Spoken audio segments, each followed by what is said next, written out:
अब साईं बाबा का नाम लेकर सेक्शन 2 में चलते हैं। तो सेक्शन 1 में हमने ये देखा कि श्रुतियाँ जो हैं ब्रह्म के बारे में सांकेतिक भाषा, निर्गुण ब्रह्म के बारे में सांकेतिक भाषा में बता सकती हैं। ये पहली बात देखी।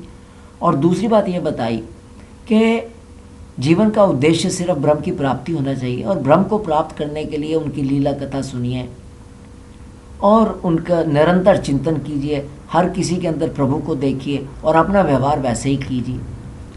आपने मन को निर्मल बनाइए, उसके अंदर से सब राग द्वेष अहंकार काम क्रोध ये सब निकाल कर, ये सब करने से प्रभु को प्राप्त कर सकते हैं। और प्रभु प्राप्त होने से सब पापों का नाश हो जाता है, ये काम क्रोध भी निकल जाते हैं। तो दोनों बातें जुड़ी हुई हैं, उसके लिए इकट्ठा काम करना है। अब इस बात को आगे बढ़ाते हैं और इस भाग के अंदर तो जो तीसरी बात यहाँ पर बताई है वो ये है कि जीव या जीवात्मा जिन शरीरों में रहता है वह जीवात्मा के कर्मों से बनते हैं। असल में जीवात्मा का शरीर के साथ और शरीर के द्वारा होने वाले कर्मों के साथ कोई संबंध नहीं। तत्वज्ञानी पुरुष ये कहते हैं कि जीवात्मा आपका ही स्वरूप है। स्वरूप होने के कारण अंश ना होने पर भी उसे अंश कहा जाता है। अंश वहाँ होता है जहाँ किसी चीज़ को जैसे कागज़ का टुकड़ा अलग करके दे सकते हैं, लेकिन प्रभु के टुकड़े नहीं अलग हो सकते। तो अंश असल में नहीं हो सकता। ये प्रभु के टुकड़े इतना सूक्ष्म है, उसके टुकड़े नहीं हो सकते कि एक टुकड़ा इसमें चला गया एक टुकड़ा उसमें चला गया, उसके भाग नहीं हो सकते। लेकिन फिर भी समझाने के लिए इसको कहा जाता है कि जीवात्मा प्रभु का ही अंश है। निर्मित न होने पर भी निर्मित कहते हैं। इसी से बुद्धिमान पुरुष जीव के वास्तविक स्वरूप पर विचार करके परम विश्वास के साथ आपके चरणों की उपासना करते हैं। ये शरीर जब आपकी सेवा का साधना होकर आपके पथ पर चलता है तब वह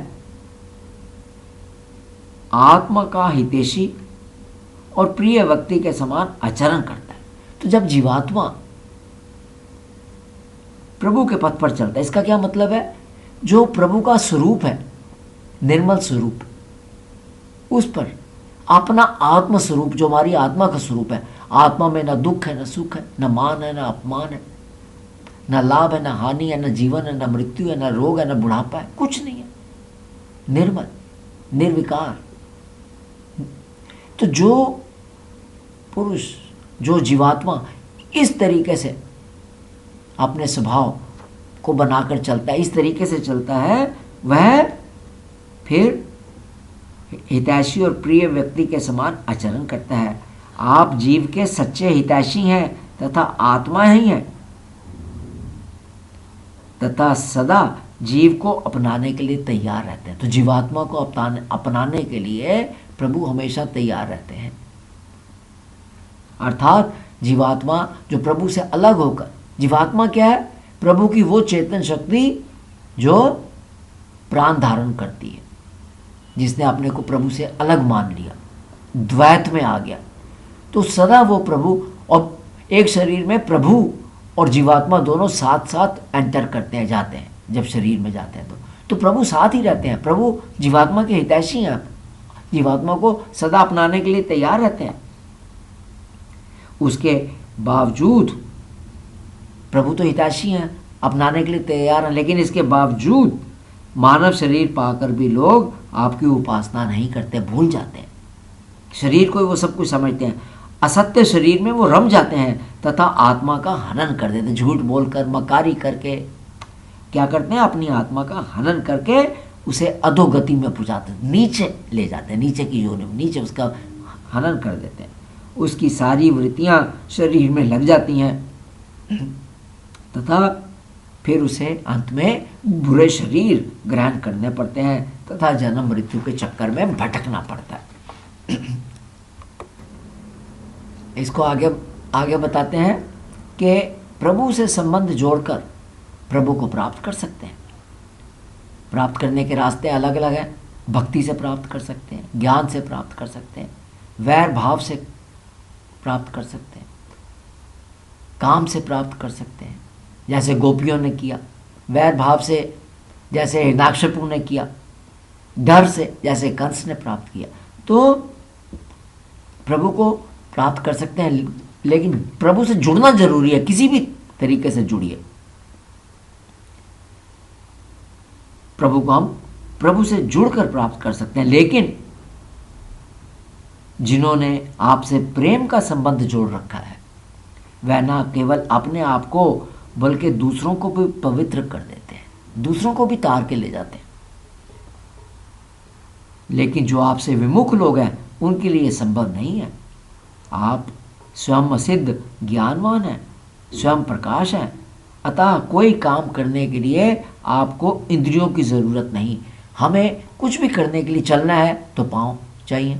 जिसके हाथ खराब है तो काम नहीं कर सकते, आंखें खराब हैं तो देख नहीं सकते, जीभ पर छाले पड़े हुए तो खा नहीं सकते। लेकिन प्रभु को इन इंद्रियों की बिल्कुल ज़रूरत नहीं है। क्यों? क्योंकि प्रभु स्वयं सिद्ध है, ज्ञानवान है, स्वयं प्रकाश है, उन्हें किसी चीज़ की ज़रूरत नहीं है। मनुष्यों के पूज्य देवता तथा देवताओं के भी पूज्य ब्रह्मा जी वगैरह सब माया के अधीन होकर आपकी पूजा करते हैं। परंतु आप, जैसे पहले बताया, पहले भाग सेक्शन में बताया, माया अतीत है। फिर भी जब आप अपने विचार संकल्प मात्र से माया के साथ क्रीड़ा करते हैं तथा आपका संकेत पाते ही जीवों के सूक्ष्म शरीर और उनके दबे हुए कर्म संस्कार जग जाते हैं, तब चराचर प्राणियों की उत्पत्ति होती है। तो कैसे हुई उत्पत्ति? प्रभु ने संकल्प किया। तब जैसे ही वो संकल्प करते हैं तब जीवों के वो उस वक़्त फिर संकल्प करते ही जो चेतन शक्ति है वो फिर देखने लगती है। क्या देखने लगती है? जो जो जीवों के सूक्ष्म शरीर प्रभु के अंदर, प्रलय के अंदर, महाप्रलय के समय जो अंदर स्थित हुए थे, प्रभु के साथ जाकर मिल गए थे, वो भी, उसमें भी चेतना आने लगती है। उनको अपना पुराना सारा वो देखने लगते हैं और उनके दबे हुए कर्म संस्कार जग जाते हैं और चराचर प्राणियों की फिर उत्पत्ति वो देखने लगते हैं और अपने को कहते हैं मैं तो ये हूँ। किसी ने अपने को हिरन देखा, किसी ने हाथी देखा, किसी ने पहाड़ देखा, किसी ने पानी देखा, वो सब उत्पत्ति होने लगती। प्रभु आप सम हैं, आपका ना तो कोई अपना है ना कोई पराया है, आप नित्य एक रस हैं। यदि जीव असंख्य हो तथा सब के सब नित्य सर्व व्यापक हो तब वह आपकी तरह हो जाएंगे, अतः आप उनका नियंत्रण नहीं कर सकते। ये नियंत्रण तभी संभव है जब वह आपसे उत्पन्न हो और आपसे न्यून हो, आपसे छोटे हो, आपसे कम हो। कहने का मतलब है बेशक ये जीवात्मा प्रभु के अंदर महाप्रलय के समय समाई रहती है और जब जगने का टाइम आता है, सृष्टि रचने का टाइम आता है तो चेतनता आती है और ये सब जीव अपना कर्मों के अनुसार, जो उनके भाव है उनके अनुसार वो पैदा होने लगते हैं, आप उत्पत्ति उनकी होने लगती है। बेशक ये होता है, प्रभु से ही उत्पत्ति होती है, लेकिन फिर भी प्रभु इन सब से बड़े हैं, इन सब के नियामक हैं। ये प्रभु से छोटे हैं, न्यून हैं, और प्रभु इनके नियामक हैं, कंट्रोल करते हैं। इसलिए प्रभु उनके कारण रूप हैं, लेकिन कारण रूप होते हुए भी वो उनके नियामक हैं, उनका कंट्रोल करने वाले हैं। आप उनमें सम रूप से स्थित हैं। कोई ये नहीं जान सकता कि आपका स्वरूप कैसा है। प्रभु का स्वरूप को कोई नहीं जान सकता, क्योंकि बुद्धि से केवल बुद्धि के विषय को जान सकता है और आप बुद्धि से परे हैं। बुद्धि से हम किसको जान सकते हैं? बुद्धि के विषयों को जान सकते हैं, लेकिन प्रभु तो बुद्धि से बहुत ऊपर है। जैसे पहले सेक्शन में बताया, एक पाद से ये सृष्टि हुई, बाकी 3 पाद वैकुंठ में है। इसलिए प्रभु बहुत बड़े हैं, उनके बारे में बुद्धि से नहीं जान सकते। जीव आपसे पैदा होता है, इसका अर्थ नहीं, ये अर्थ नहीं, इसका ये मतलब नहीं कि आप परिणाम के द्वारा जीव बनते हैं। सिद्धांत तो ये है कि प्रकृति और पुरुष दोनों अनादि हैं तथा अजन्मे हैं, अर्थात उनका वास्तविक स्वरूप जो आप है कभी जन्म नहीं लेता। तब प्राणियों का जन्म कैसे होता है? तो जैसे पहले बताया, अज्ञान के कारण, संकल्प से के कारण, एक दूसरे से संयोग हो जाने से। जैसे बुलबुला नाम का कोई स्वतंत्र चीज नहीं है, पर जल और वायु के संयोग से ये बन जाता है। इसी प्रकार प्रकृति में पुरुष और पुरुष में प्रकृति का संयोग एक दूसरे की कल्पना। संयोग का मतलब है यहाँ पर एक दूसरे की कल्पना। प्रकृति में पुरुष की कल्पना, प्रकृति 3 गुणों वाली, सतगुण, रजगुण, तमगुण, और पुरुष जीव, जीवात्मा। तो जब जीवात्मा ये संकल्प करता है, उसमें संकल्प आता है कि मैं पहाड़ हूँ, मैं ये है, तो क्या करता है, उससे मैं मनुष्य हूँ, मैं हाथी हूँ, मैं औरत हूँ, तो क्या करता है, एक दूसरे की कल्पना हो जाने के कारण ही जीवों के विविध नाम और गुण रख लिए जाते हैं। वो बनते हैं और फिर उनके नाम और गुण रख लिए, अंत में सब आप में उपाधि रहित होकर समा जाते हैं। प्रलय के समय फिर प्रभु में समा जाते हैं। सभी जीव अपने को आपसे अलग मानकर जन्म मृत्यु का चक्कर काट रहे हैं। जब तक द्वैत है, मैं अलग हूं, परमात्मा अलग है, तब तक जन्म मरण है। जब यह द्वैत खत्म होकर अद्वैत बनता है, जब आदमी को समझ आ जाती है कि ना मैं तो परमात्मा ही हूँ, मैंने अपने अंदर अज्ञानता के कारण अपने को अलग समझा, तब झगड़ा खत्म, तब वो परमात्मा में मिलता है।